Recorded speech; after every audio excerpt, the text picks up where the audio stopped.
This is not the problem of addressing issues. You hear me? Why? You are public nuisance around. Let's go.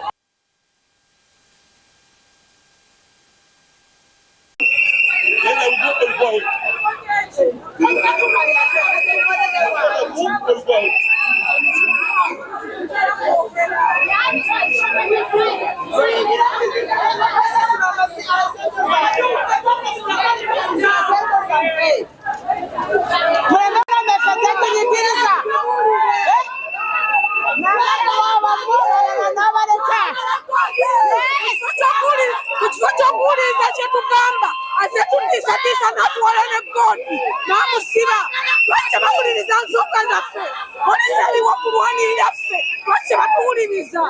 Abantu abannansi tubonabonera mu nsi yaffe ng'abagwira be batubonyaabonya.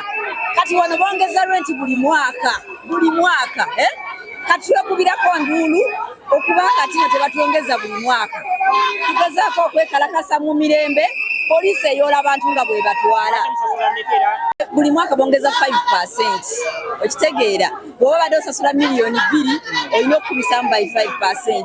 Okitegeera kati okutegeeza okuwera emyaka nga 10 esente ziba zeeyongedde.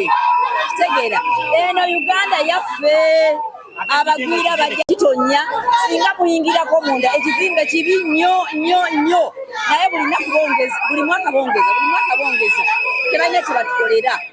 Ebizimbe bitonya, amazzi tegaliimu bulungi, kakati olwo tukole tutya? Mu nsi yaffe tubonaabona. Bakadde ng'ate nabo tebaasasula zaayagala bagudde ng'ate abamu tebaasasudde kati abamu n'abaggala. That means he has divide and rule. Tubeerawo ng'ebintu byaffe byonooneka basooke batereeze ebintu byabwe.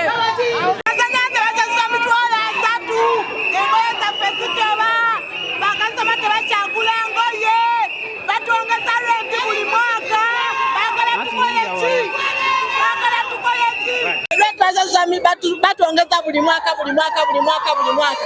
Ekizimbe kitonya, engoye zaffe zitoga, abakazi bange bakyagula ngoye, baagala tukole tutya? Tuli bakazi bukazi. Ekizimbe ky'abayimbi tetubamanyi mannya. Buzibu agenda n'ayongeza renti naye nga talina kyatukoledde. Naye abamu abaguddeko tubasasudde n'abamu n'abagala. Alina divide and rule. Naffe tubona tukooya akasajja kano katuyisa bubi nnyo. Ekizimbe kitonya amaduuka gonna gatonya naye buli mwaka nga twongereza ki? Tuli bubi naffe tuwulira obuzibu.